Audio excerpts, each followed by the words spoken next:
खुलुमबाय आं सिबिरानि ब्रह्म गोजोन फुंबिलिनि बयनिसिमबो गाहाम हामलायनायखौ जासिहरनाय थाबाय आसा खालामो नोंथांमोना गासिबो मोजाङैनो दङ नोंथांमोननि थाखाय आं गोदान मोनसे भिडिअ लानानै फैबावबाय अन्नानै भिडिअखौ जोबजासिम नायलांदो मेट्रिक आनजाद होग्रा फरायसाफोरनि थाखाय मोनसे गोनांथार रादाब जानो गोनां मेट्रिक आनजादनि माखासे आयदानि अक्ट'खौ सोलाय-सोल' खालामनानै होनाय जाबाय बेनि थाखाय बोर्ड अफ सेकेन्डारि एडुकेशन आसामनिफ्राय नटिस फोसावदों गोदानै फोसावनायनि बायदिब्ला 20 फेब्रुवारि 2024 फुंनि 9 रिंगानिफ्राय 12 रिंगासिमनि गेजेराव ससियेल साइन्सनि जि आनजाद जानो गोनांमोन बेखौ सोलायनानै 19 फेब्रुवारि 2024 आव फुंनि 9 रिंगानिफ्राय 12 रिंगासिमनि गेजेराव खालामनाय जाबाय आरो 26 फेब्रुवारि फुंनि 9 रिंगानिफ्राय 12 रिंगासिमनि गेजेराव जानो गोनां जेनेरेल साइन्सनि आनजादखौ 27 फेब्रुवारियाव फुंनि 9 रिंगानिफ्राय 12 रिंगासिमनि गेजेराव खालामनाय जासिगोन लोगोसे weaving and textile design E आरो बड' इ बेनि आनजादनि समायखौबो सोलायबाय सिगांनि बायदिबा बे आनजादा 27 फेब्रुवारि फुंनि 9 रिंगानिफ्राय 12 रिंगासिमनि गेजेराव जागौमोन नाथाय दानि गोदान फोसावनाय बायदिब्ला आनजादा 27 फेब्रुवारिनि सानजौफु 1 रिंगा 30 मिनिटनिफ्राय 4 रिंगा 30 मिनिटसिमनि गेजेराव जासिगोन बावैसो सान सिगां आसाम सोरखारा 2024 मायथाइनि हलिडे लिस्ट अदेबानि बन्द थानाय सानफोरखौ फोसावनायनि उनावनो मेट्रिक आनजादनि अक्ट'खौबो सोलायनाय जादोंखौ मिथिहोदों बोर्ड अफ सेकेन्डारि एडुकेशन आसामनिफ्राय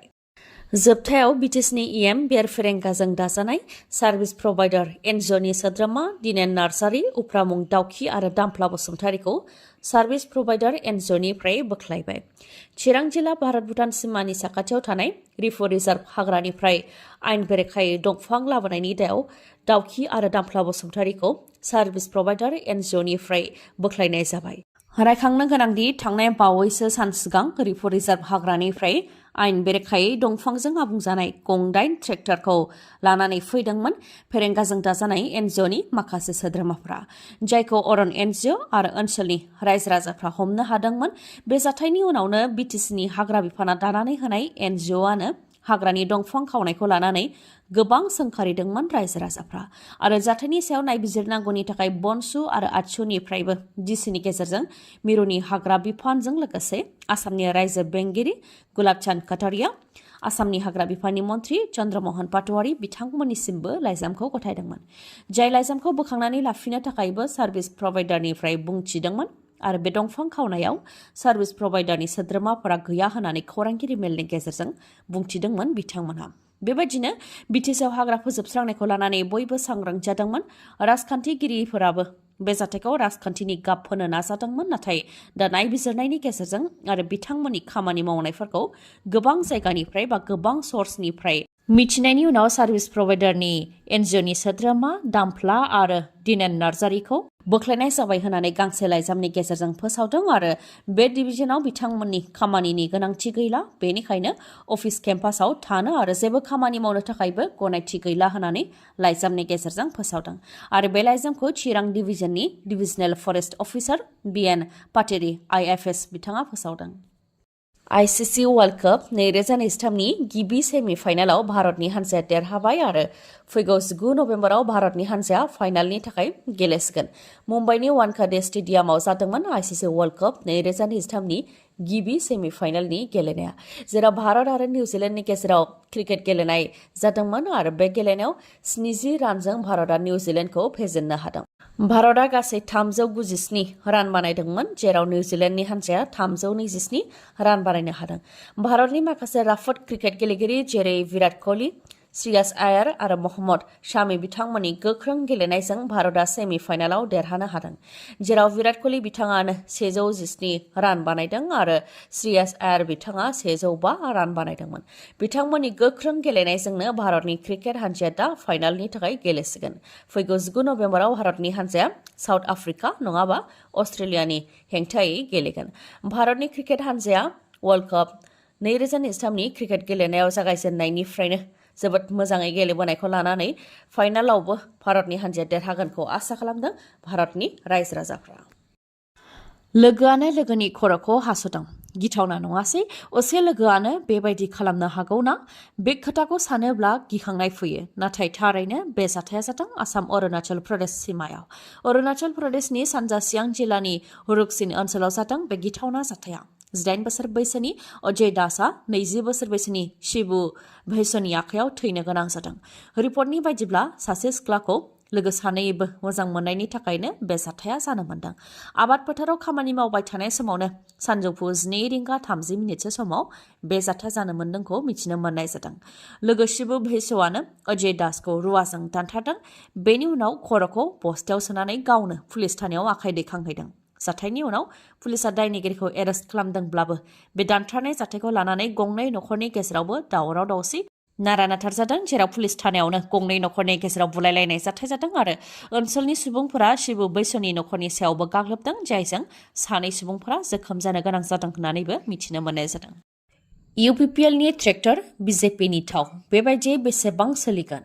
दा बे ट्रेक्टराव फ्राय थावा जोब्बाय BJPआ थाव सोनानै होआब्लानो बे ट्रेक्टरा न'आव बा गेरेजाव गोग्लैनानै थागोन बे गोख्रों खोथाखौ बुंथिदों BPFनि MLA दुर्गादास बर'आ फोरमायथिनो गोनांदि बाक्सानि 20 नं मथनगुरि बियाबनि मथनगुरि BPF ब्लकनि मावख'आव 12थि मिरु लाइमोन BPFनि मावफुं मेल खुंदों जेराव MCLA जय मुसाहारिजों लोगोसे बिटिसिनि बारग' लेङाइ गाहाय खाम्फा बरगयारी MLA दुर्गादास बर' बिथांजों लोगोसे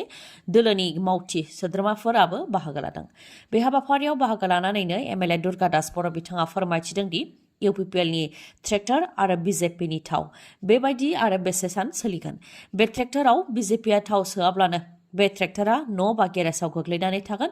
UPPLनि सिम्बला ट्रेक्टरब्लाबो थाव गैया आरो BJPनि थावजों ट्रेक्टरखौ सालायबाय थानो नाजादों बिथांमोनहा होननानै बुंथियो दुर्गादास बर'आ लोगोसे बिथाङा बे मेलाव सावरायनायनि सायावबो फोरमायथिनानै होयो फैगौ MP बिसायख'थिसिमाव BPFनि लाइमोनफोर गासै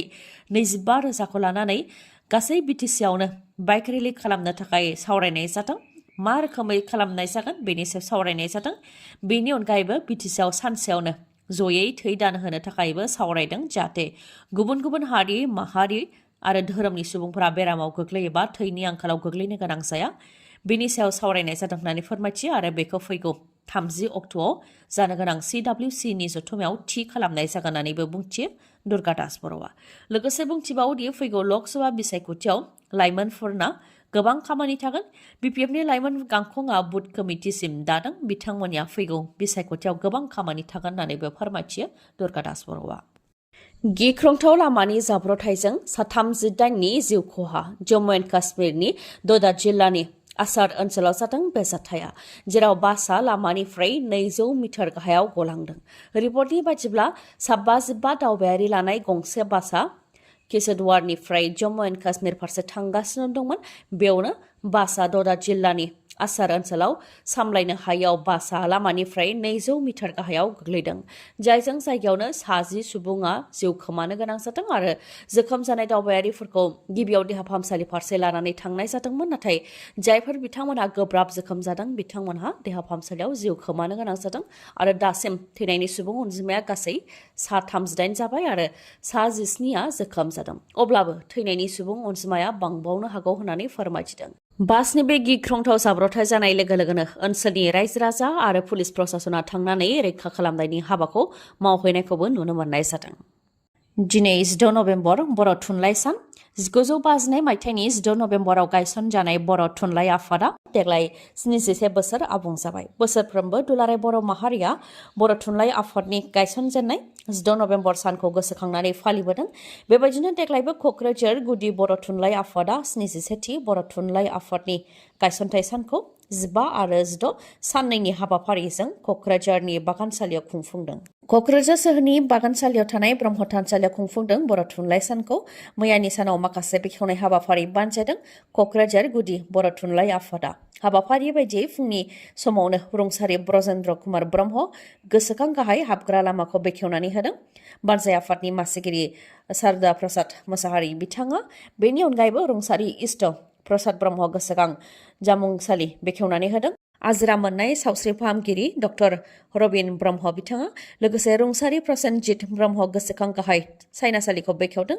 बारग' मन्त्रि प्रमिला रानी ब्रह्म बिथाङा। बेनि अनगायैबो 6 नभेम्बर बर' थुनलाइ सानखौ लोब्बा लाखिनानै बिटिआरनि मोनबा जिल्ला क'क्राझार, चिरां,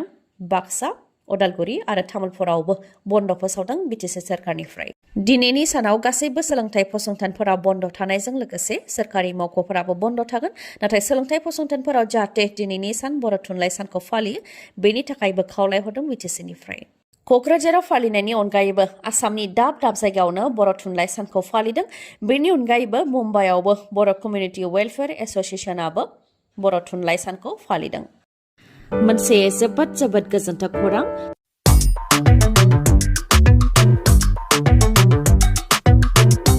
दिवाली फोरबो आरो गोजां बोथोरखौ लोब्बा लाखिनानै मानिकपुर पुलिस थानानि साखाथियाव थानाय मानास अट' हन्डा श'रुमा नोंथांमोननि थाखाय गोजोनथाव खौरां लानानै फैदों। नोंथांमोनहा दिवाली फोरबोनि थाखाय गोदान मटर साइकेल बा स्कुटि बायनो सानदोंब्ला मानास अट' हन्डा श'रुमनिफ्राय बायनो हागोन। मानोना मानास अट' हन्डा श'रुमा नोंथांमोननि थाखाय बायदि अफार लानानै फैदों।